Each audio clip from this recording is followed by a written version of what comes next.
Hey everyone, and welcome back to my channel. I hope you're having a wonderful day wherever you are. Today's video is going to be a kind of skin and base tutorial on how to get that kind of nice bronzed, summery, glowy skin, especially if you're feeling a bit under the weather. I have managed to catch the summer cold. I'm hot. It's hot outside. I feel disgusting. I feel pale. I'm a little bit spotty. It's that time of the month.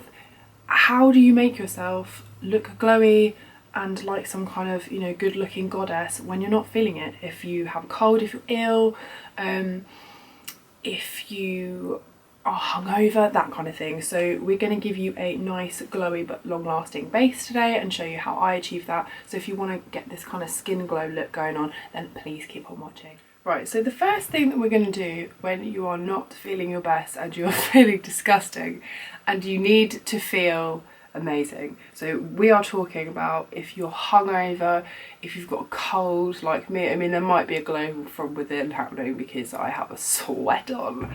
You want to really prep the skin. So I'm going to use a combination of Heart of Gold Elixir by Tiffany Anderson and some of the vitamin C moisturiser. Vitamin C is like what I need right now, from the Body Shop. Other options would include your regular moisturiser, the MAC Natural Radiance base. I've got a Soap and Glory Bright and Pearly Radiance Boosting Cocktail. In fact, you know what, we're going to use this and the Body Shop one. That Tiffany Anderson one is really expensive. So I'm going to mix a couple of pumps with a little bit of my vitamin C moisturiser, and this is just going to help me look more alive. Don't forget to take this on the neck as well. Now if you're particularly oily, what I would say is to go in with your normal moisturiser or use like a mattifying one down the centre, and then concentrate any sort of glow inducing products that you're going to be using around the edges of the face. Now, although I look sickly and disgusting, what you'll notice is that I have got some hormonal breakouts going on here, but the rest of my skin, other than some kind of darkness around my eyes, is actually pretty okay. So when you're feeling really gross, like, your natural instinct is to just cover everything. You don't actually really need to do that. As I always kind of talk about in my videos, it's real kind of like product placement. So we're going to start with some colour correcting. I'm actually using the Revolution Conceal and Correct in the colour Peach because I feel like what's going to make the most difference to me is actually this darkness under my eyes. I'm sat in front of a window right now, so it's actually not looking so bad. I've also got like one studio light. Trust me, it looks worse in person. I'm actually going to use my finger to blend this in. If you've got a particularly kind of sticky moisturiser, I would leave that to sink in for a few minutes before you go popping product over the top. Notice that I put some on the lid as well. It's not completely covered my veins, but it again is going to take some of that blueness out. I'm just doing this one side at a time just so that you guys can get a really good idea of the difference that has made. I mean, obviously you can see that I've got product on that side, but even just looking at the eyelid, I hope that you can kind of see that's just brightened this side of the face as well. Something that I want to mention as well, like, don't forget to go along this kind of edge here. I find that I get darkness kind of coming out a little bit as well, so just remember to take your kind of cover products or your colour correcting products not only underneath the eye, concentrating especially in this kind of corner here, but also over the lid where a lot of people have more darkness and some veins to cover as well. Hopefully you can see that that has immediately kind of brightened my face. It's got a weird peachy tint. That is what happens with colour correcting. Picking your foundation. I'm lucky my skin's pretty good. I am going to be concentrating the pigment in the centre of the face as I normally describe to you, whether I was doing really full coverage or not. we're getting that glowy look. So what I'm going to say is pick something that's suitable to your skin type. If you prefer a matte foundation, use a matte foundation.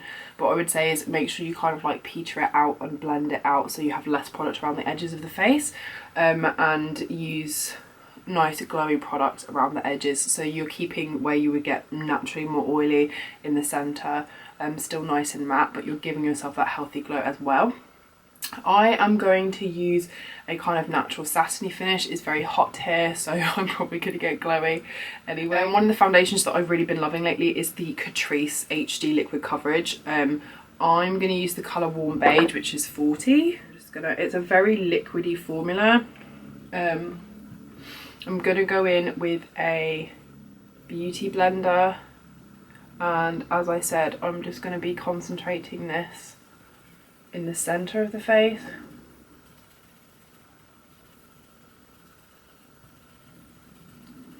I have got tan on that is developing. I don't know why I always choose to put my tan on and then like film the video, because I know it's going to end up not matching in the end, but you know.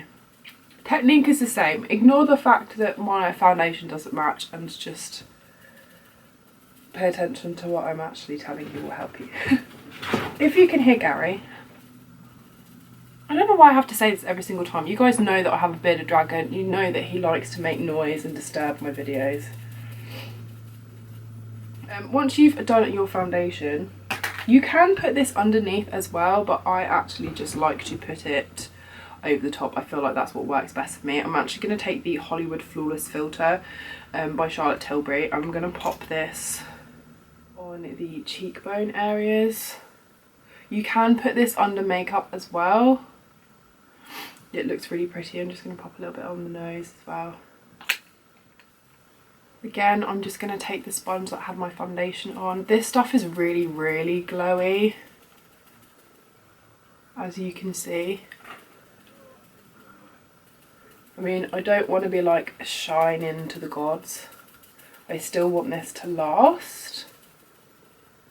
Just makes your skin look a little bit more alive, I find. As I said, you can use this under your makeup all over. If you're of like a more dry skin type, then that might be really nice. When you're struggling with feeling really gross or whatever, I always like to concentrate on using cream products. I know that if I set them in the right way, then these will last on my skin. Obviously you do what's best for your skin type, but I find concentrating the colours, as I said, around the edges of the face, if you're a little bit more oily, like I get quite oily in my T-zone, still going to give me that kind of natural glow, and kind of help me look a little bit less dead, but kind of last all day. So I'm going with another cream product. This is the Pure Cosmetics Cream Contour.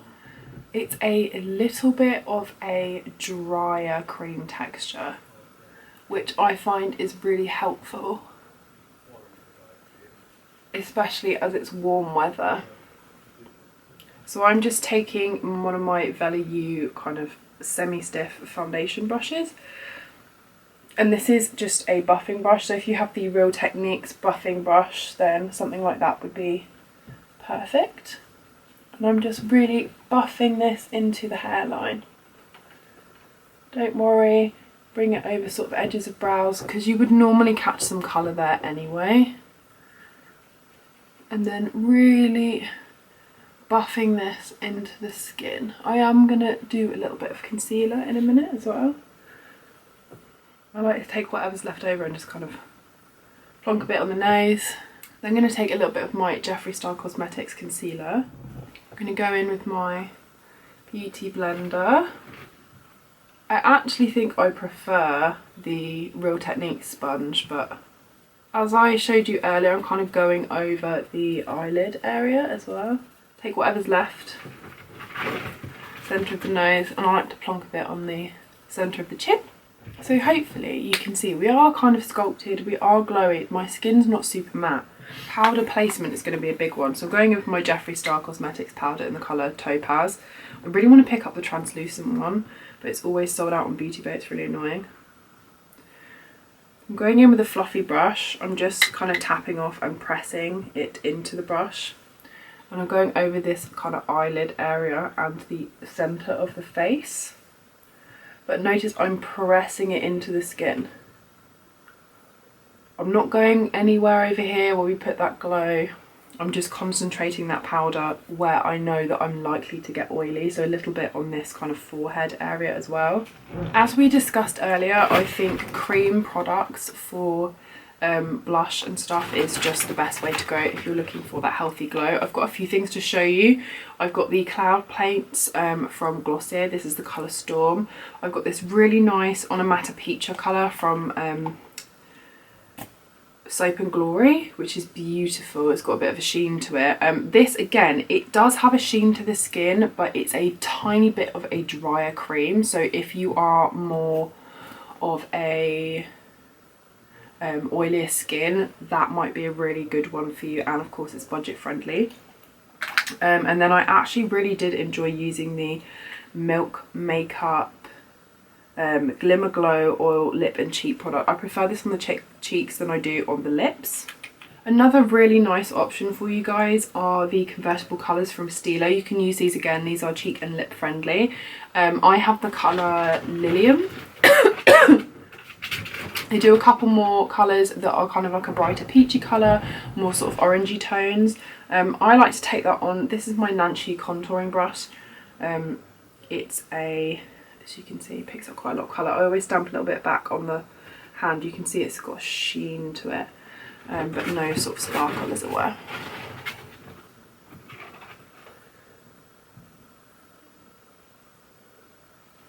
This is a nice kind of healthy glow colour, and I like to stamp it into the skin. You can use your fingers as well. I just prefer using a brush. I feel like it helps me get kind of the placement that I want. This colour is one of my faves for a natural flushed look, and to bring some life back into that face, I'm kind of taking it a little bit into the temples. Some people like that look, some people don't. I feel like as I'm like ill and a bit gross, it just brings some more kind of nice sun-kissed flush look to the face. I take a teeny bit of what left's over and just kind of pop that on the nose area as well. I'm going to naturally catch some sun there. The idea is all about kind of giving yourself back that kind of nice healthy flush. So that was the skin portion finished. I have just gone and filmed this eye look as well using the Jeffree Star Jawbreaker Palette. What I've also done is add a little bit of the Ofra highlighter. And the lip colour, just in case you're wondering, is actually the I'm the Boss lip gloss from Jeffree Star Cosmetics as well. This highlighter is really nice because it doesn't show up too much texture on the skin, but it's kind of giving that real kind of wet look. If you feel like you need to powder again, as I said, keep it to the centre. Keep the kind of shiniest, glowiest product around the edges of the face where you are less likely to kind of get that makeup breaking apart due to your oiliness and whatnot if you struggle with that. I certainly get more oily in the T-zone, so that is where I like to concentrate my powder and my glow products that are going to give you that life back into your skin if you're feeling under the weather or a bit gross, or you need to kind of like a skin pick-me-up. Keep to the edges where it's not really going to move too much, and if it kind of wears off, it doesn't really matter. I feel like keeping that kind of separation of like the centre of your face being quite matte and the glow coming from around the outside where you naturally need a little bit less makeup anyway gives it a bit more of a natural feel, but it's also going to really help your makeup to stay put. Top tips also when you're applying your powder, not only keeping it in the centre of the face but really pressing it into the skin so you're not moving that kind of work that we did before. As I said, kind of small amounts of products, and definitely things like colour correcting a little bit, especially if you've got kind of under eye bags because you're under the weather, you're not feeling very well. It's just going to help brighten that whole area and give some life back to the skin. Prepping your skin also very, very important. So I hope you've enjoyed this video. If you have, then please do give it a thumbs up. As always, I'll leave all the links and stuff down below for the products that I've used, including what's on my eyes and stuff. That will be upcoming in another tutorial. Don't forget to follow me on Instagram, hit that subscribe button if you're not part of the Jane's family, and I will see you in the next one. Okay, thanks, bye.